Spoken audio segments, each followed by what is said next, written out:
परसों कॉलेज की beauty queen का चुनाव होना है। लाक्षिता बहुत ही परेशान है। उसकी अध्यापिका ने इस प्रतियोगिता के लिए उसका नाम भी दे दिया है। लाक्षिता को आश्चर्य हो रहा था कि न तो वह अमीर है और न ही इतनी सुंदर। फिर अध्यापिका ने उसे इस प्रतियोगिता में भाग लेने को क्यों विवश किया? शायद उसका मन रखने के लिए। लेकिन वह तो इतनी गरीब है कि अच्छे कपड़े भी नहीं खरीद सकती। जब वह फ्री पीरियड में कॉलेज लाइब्रेरी में अखबार पढ़ती तो हर 15 दिनों बाद अखबार की सुर्खियों में वह ब्यूटी क्वीन की मुस्कुराते चेहरे, हाव भाव और कीमती वस्त्रों में देखती तो बस मन मसोस कर रह जाती। सोचती, शायद ये सब उसके वश की बात नहीं है। पर अब क्या हो? वह निश्चय की स्थिति में झूम रही थी। वह उस दिन कौन से कपड़े पहने, कैसे बनकर जाए? उसका चेहरा। आज वह कई बार शीशे में अपना चेहरा देख चुकी है और उस बनाने वाले परमात्मा को भी कोस चुकी है जिसने उसे सुंदर नहीं बनाया। और तो और, वह तो नए कपड़े भी नहीं खरीद सकती। बचपन में ही उसके पिता काल के ग्रास बन चुके थे। वह अपनी माँ के साथ दिन रात काम में हाथ बंटात और पढ़ाई भी करती। उसके 2 छोटे भाई भी थे जो उसके संग नहीं थे। पड़ोस में किसी दूसरे प्रदेश से कोई मजदूर परिवार अपने छोटे छोटे बच्चों के साथ रहता था। एक दिन निर्माणाधीन मकान की छत गिरने के कारण पति पत्नी दोनों की मौत हो गई। दोनों बच्चे अनाथ हो गए। गली में बहुत से अमीर लोग भी थे लेकिन किसी ने भी इन दोनों को नहीं अपनाया। विवश हो लाक्षिता हर्ष से उन दोनों को अपने घर ले आई और उन्हें सगे भाइयों जैसा स्नेह देकर उनका लालन पालन करने लगी।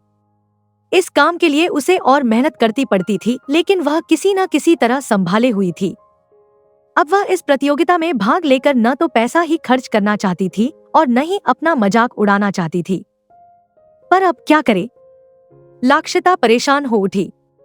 उसे अध्यापिका पर भी क्रोध आ रही थी कि उसने ब्यूटी क्वीन प्रतियोगिता में उसका नाम लिखकर उसके साथ क्रूर मजाक किया है।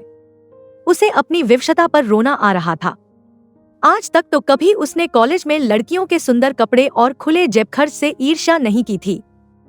हमेशा अभाव में भी आत्माभिमान से सिर उठाकर चलती थी और कक्षा में हमेशा प्रथम आती थी। लेकिन आज उसे लगा कि वह हार गई है।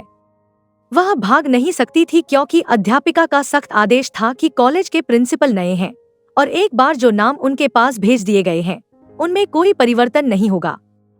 हताश वह धम से जमीन पर बैठ गई। उसकी माँ ने उसे बहुत समझाया और उसकी समस्या का समाधान भी देते हुए कहा कि उसके पास बढ़िया साड़ी पड़ी है जो उसकी शादी की है, जिसके लिए रखी है। वह उसे पहन लेगी। बाकी कपड़े और चेहरे से कोई सुंदर थोड़े ही कहलाता है। सुंदरता तो काम और उसके गुणों में दिखाई देती है।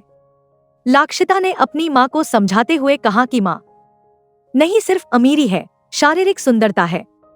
माँ, कृपा करके मेरा एक काम कर दो।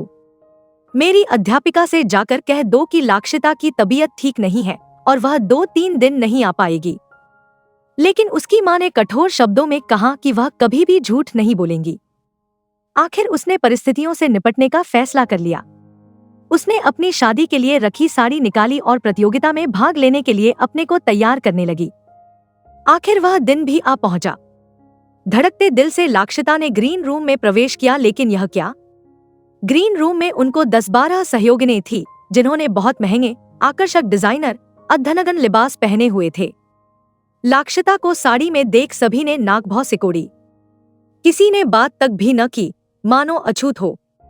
लाक्षिता घुई मुई गठरी सी बनी कोने में उबक कर बैठ गई। उसी समय कॉलेज के प्रिंसिपल मंच पर आए और दर्शकों का हार्दिक अभिनंदन करते हुए प्रतियोगिता के नियमों की जानकारी देने लगे। सभी सांस रोके प्रोग्राम के शुरुआत की इंतजार में थे। ग्रीन रूम में बैठे प्रतियोगी भी चौंकने हो उठे। प्रिंसिपल कह रहे थे कि आज की ब्यूटी क्वीन प्रतियोगिता अपने आप में एक मिसाल होगी, जो न तो कभी हुई थी और न ही ऐसी कभी होगी। हाँ, तो इस प्रतियोगिता में मंच पर 2 मेज रखे जाएंगे जिनमें से एक पर फूल, सुई धागा होगा और दूसरी पर डैक्स बनाने का सामान। प्रत्येक प्रतिभागी को 5 मिनट का समय दिया जाएगा। 5 मिनट में एक प्लेट डैक्स को एवं एक माला को तैयार करना होगा। उसी समय प्रिंसिपल ने हाथ का इशारा किया और कर्मचारी 2 मेज मंच पर सामान सहित ले आए। सभी दर्शक दिल थाम कर रह गए। वाकई ऐसी प्रतियोगिता तो आज तक कभी नहीं हुई थी। सभी प्रतियोगी ऐसी उल्टे पल्ले सुनकर हक्के बक्के रह गए। लाक्षिता मन ही मन मुस्कुराने लगी।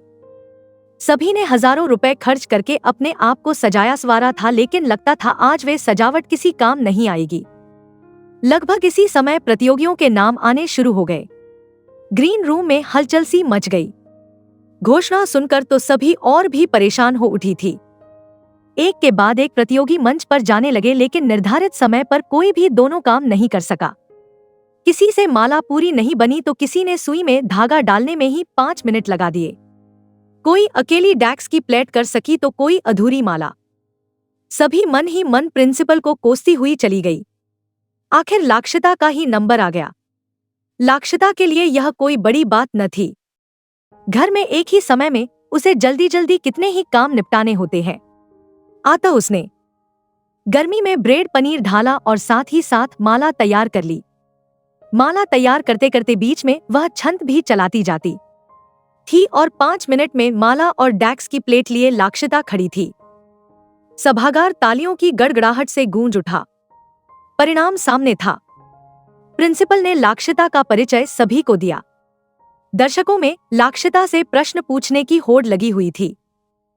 प्रिंसिपल कह रहे थे कि सुंदरता केवल कपड़ों और शरीर की ही नहीं होती चाहिए, बल्कि आदमी को गुणों से सुंदर होना चाहिए। लगभग उसी समय हॉल में से एक दर्शक मंच पर आया और उसने लाक्षिता से प्रश्न पूछने की इजाजत ली। लाक्षिता श्रीमती सोमा के पास जाकर खड़ी हो गई।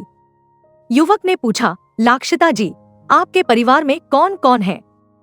लाक्षिता ने बेझिझक आत्मसम्मान से सिर उठाकर कहा कि घर में उसकी बूढ़ी माँ और 2 छोटे भाई हैं और हम सब लोगों का काम करके जीविकोपार्जन करते हैं। दूसरे युवक ने पूछा, लाक्षिता जी, शादी के बारे में आपका क्या विचार है? लाक्षिता एक पल रुकी, लेकिन फिर संभल कर बोली, मैं गरीब घर की लड़की हूँ। मुझ पर जिम्मेदारियां बहुत हैं और ऐसी हालत में शादी के बारे में सोच भी नहीं सकती। यदि फिर भी आपसे कोई अगर शादी करना चाहे तो उसे मेरे साथ मेरी माँ और मेरे 2 छोटे भाइयों को भी अपनाना होगा। रुको। इससे पहले कि लाक्षिता से कोई दूसरा प्रश्न पूछे, इस आवाज ने सभी को चौंका दिया।